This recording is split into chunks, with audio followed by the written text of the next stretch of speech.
Welcome to the Wealth Hub podcast. My name is Sharon Tumshabe and I'm your host today. On this podcast, we usually talk about finance, investment, banking, and insurance. And today we have a very interesting topic that is not usually talked about. But I'm happy that we have an amazing, educated and well-knowledgeable person to actually take us through this very sophisticated topic. I call it sophisticated because it's not for everyday person. And we're going to be looking into offshore investments. What are the opportunities? What's making people not to actually take them up? What are the challenges? What are the opportunities? And how can you get started? And what's offshore anyway? So I would love to welcome our guest today. I'm very privileged that we are hosting the country representative of Sanlam Investment East Africa, and he is the Ugandan representative. He is a CFA, so we're getting to learn from the best in the market. So, Mugalya, you're welcome. Thank you. I hope you had a wonderful journey coming to the studio. Absolutely. Are you enjoying yourself? I am just getting warmed up. You're getting warmed up. I like that. Can you introduce yourself to our listeners? My name is Mubale Kavandamawa, and the kind introduction that you've made, Sharon, I think there's a lot more to that. We've interacted in a number of spaces. Correct. But as a fund manager in Uganda, I've been doing this work for about 13 years now, 10 years with Sanlam Investments. But prior to that, still within the market. I believe we're on the right track as a country. Correct. And we've had a number of controversial topics. Like this one. Some of them have been a decade long. And 10 years later, we are seeing they're doing quite well. And I believe that now is the time to start another controversial one, and we have to take the mantle to lead the charge on that as well. Yes. So thank you so much. But I would love our listeners to know what really inspired you to pursue the Certified Financial Analyst charter, certification. Is it a certification or a charter? Chartered Financial Analyst. Ah, okay. So would love to know what inspired you into getting or pursuing a CFA certification. So my life's goal is to always add value consistently over time. And I believe that investing in general aligns very well with that kind of passion because as you're aware, money does not sleep. While we are asleep here, there are markets that are open on the other side of the world. There are people becoming billionaires, and there are people also losing money in the same frame. But from a history perspective or context, I completed my my degree in Makerere, and then went to London, to the University of London, to pursue a master's degree in financial management. And at the time, the charter, the CFA charter, was something that was considered to be the must-have for anybody who wants to be in the investment space. So that's how I ended up starting on the charter from London. Of course, I completed it when I was back in the market, but that was my journey for the CFA. So how do you assess the investment opportunities, especially for regulated funds in Uganda, in terms of diversification? Right now, we have a challenge in terms of how do you maximize a return on investment while adjusting for risk. So we are all aware that most of the regulated funds in the market are majorly invested in government securities. You will not be surprised that that is the same trend across many of the other African markets. So from a diversification perspective, the challenge that we're facing in Uganda is the same that they're facing in Kenya, in Nigeria, in Ghana as well, although Ghana had challenges recently. So diversification has become a bit challenging simply because the borrowing by the governments is coming at a very high cost. So it crowds out all the other assets. If you can get 18% on a government security and a property will give you a yield of maybe 8, 9, 10%, it's a bit difficult not to pick up something that is very liquid, very attractive in terms of return. And then you go for something like a property for a lower return and higher risk.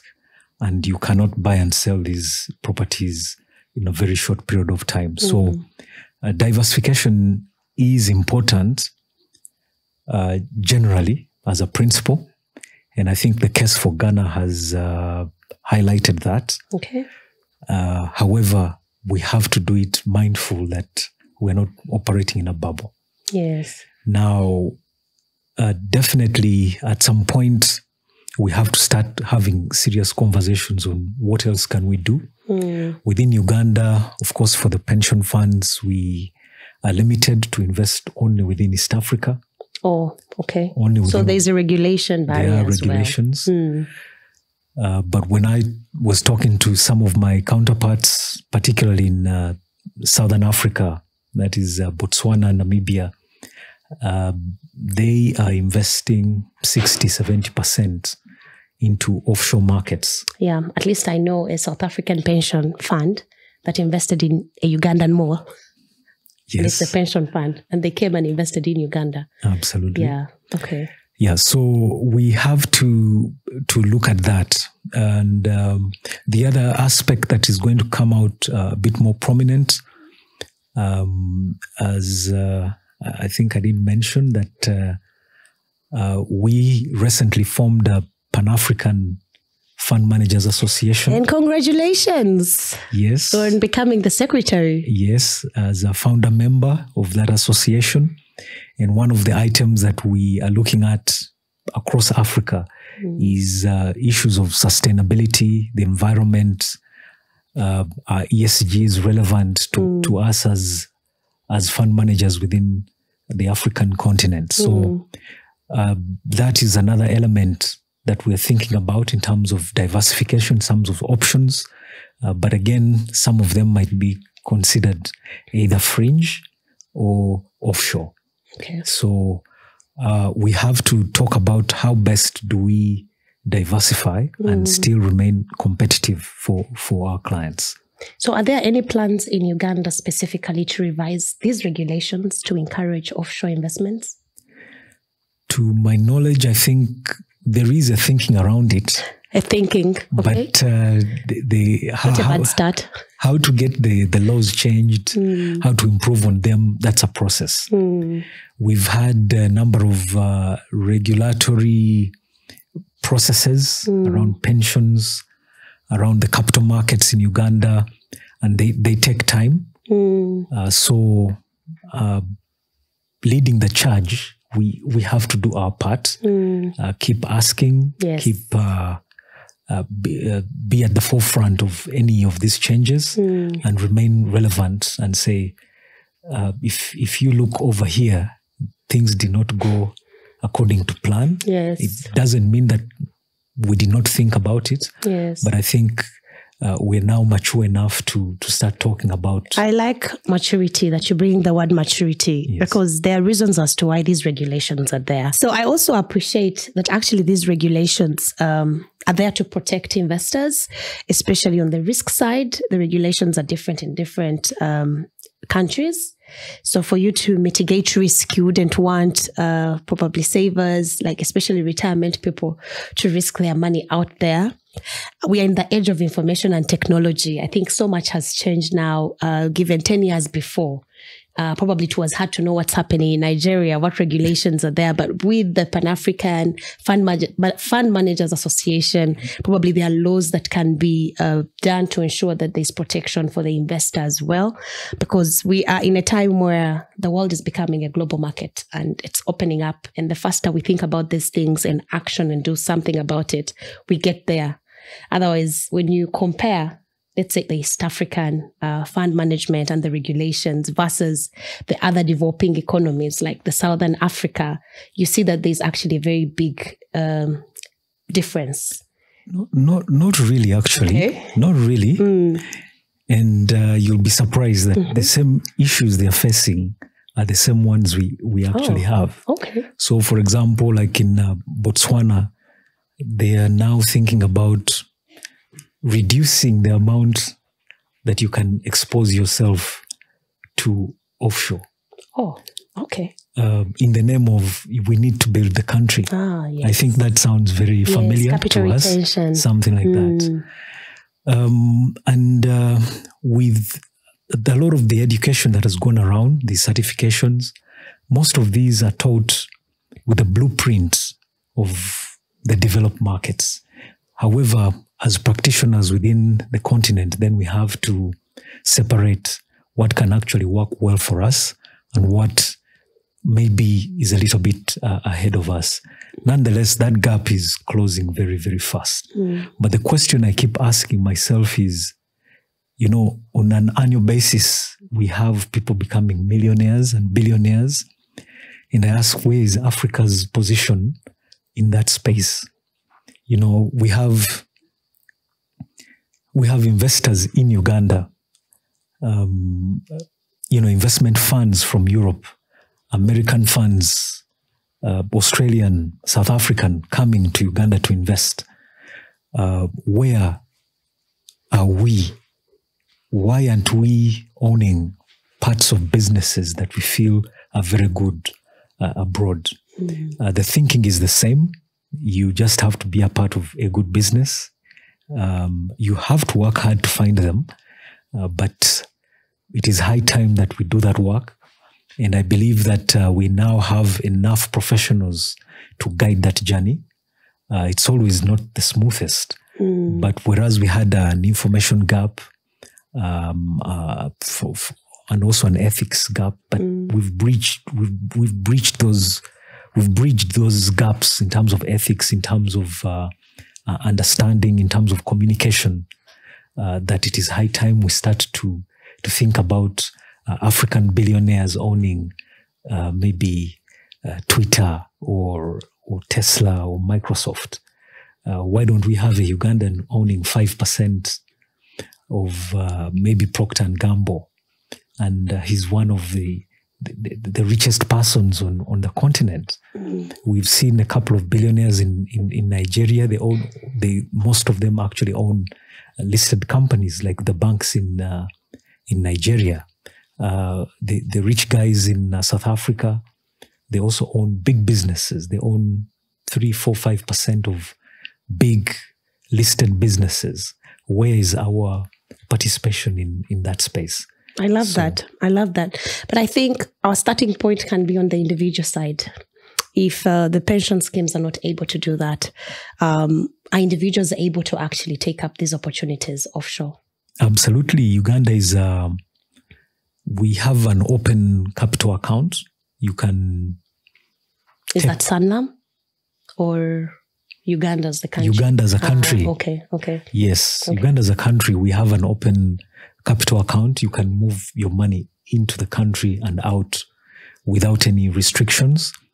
In some countries, there are a bit of challenges, and you'll be surprised by how many countries have had foreign exchange issues, at least in the last 1 to 2 years, even our neighbors in Kenya. But Uganda, we've been operating an open capital account. It means you can, as always, find an investment and find the right channels on how to do that. How do you get started? Do you need an advisor? Do you go to your bank? Give us 2 things you need to prepare yourself for. What do you need? Like, yes, I have the investments, and we have some high net worth individuals that would love to take the opportunities, but the lack of information and pointing them to good resources where they can do research. Where does someone get started from? So my take on investment is each one of us has a taste and preference. And a risk profile. True. So the opportunities are vast. But if you are a person who thinks, I think maybe I like investing in banks, then you've narrowed a very big investment universe into looking at which banks are doing the best globally, and you would want to be a part of them. You can also narrow your scope, maybe technology. I think of recent, a lot of talk has been around the artificial intelligence. And AI. Yes. And we've seen quite a number of companies that are AI related. Their values have more than doubled just in a span of 6 months, simply because there is an optimism about AI. So if I'm a Ugandan who is interested in participating in an AI business, then I would look at which companies are using AI to grow their numbers, and then you kind of narrow down to that level. Then the other aspect would be, again, diversification. Then you don't want to be 100% invested in businesses around AI. You could say, you know what, I think maybe 20% in a very good bank or 2 good banks, 20% in AI kind of related businesses. I feel that is my appetite, and I'm happy with that. You can, as always, engage professionals to talk about, in terms of execution, ideally, how do I then place my investment? And a number of people are available to talk to, including the banks themselves. They can provide that, but you can't go to the bank, you can't go to an advisor when your mind doesn't have a frame of what you're looking for. Yes. Okay, that's very good. Yes. And what advice would you offer individuals, organizations that would love to consider offshore investment? Well, there's no shortcut around doing the homework. It is gruesome, but you can either do it or pay somebody else to do it for you. But even when you pay someone to do it for you, you can't close your eyes. You still have to make sense of things. Yes. Because a lot of investing, sometimes the jargon, the words can look complicated. But at the end of the day, breaking it down, being simplistic, what do I want to do? How can I do it? What is that business? Who are they selling to? Yes. What are the prospects? Just answering 3-5 questions, basic, can give you a picture of whether you have appetite or not. Okay. And last but not least, you have to do something. Yes. There's one thing, thinking about things. When you do them, you get a better appreciation of what is going on.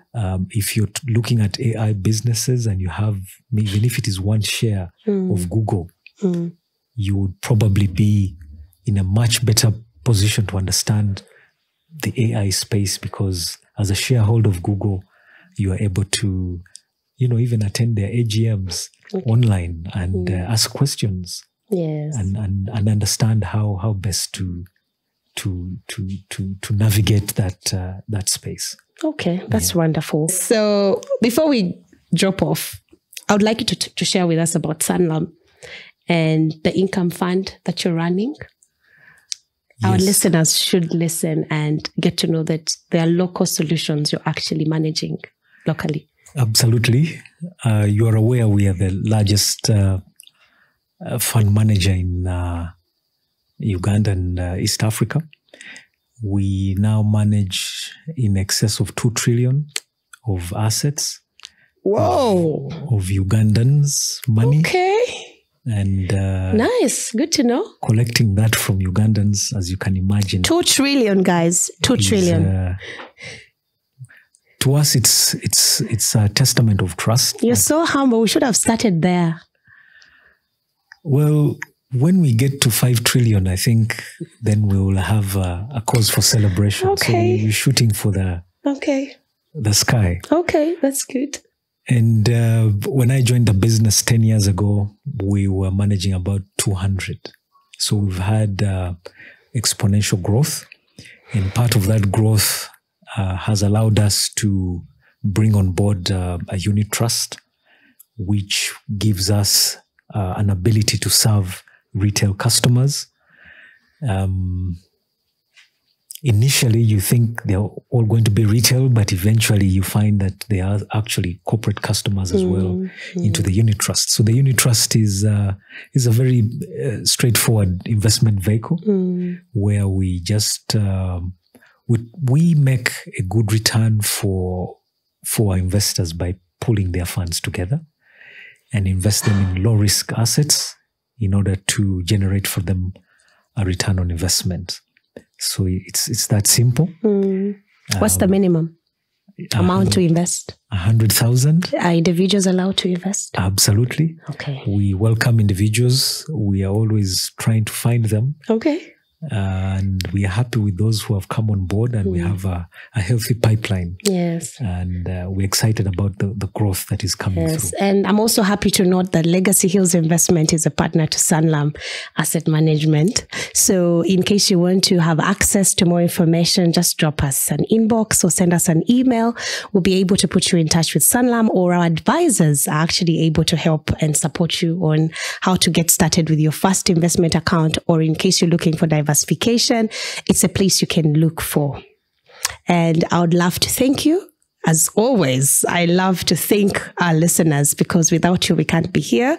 You have stayed with us all this far, and we want to appreciate you for taking off time.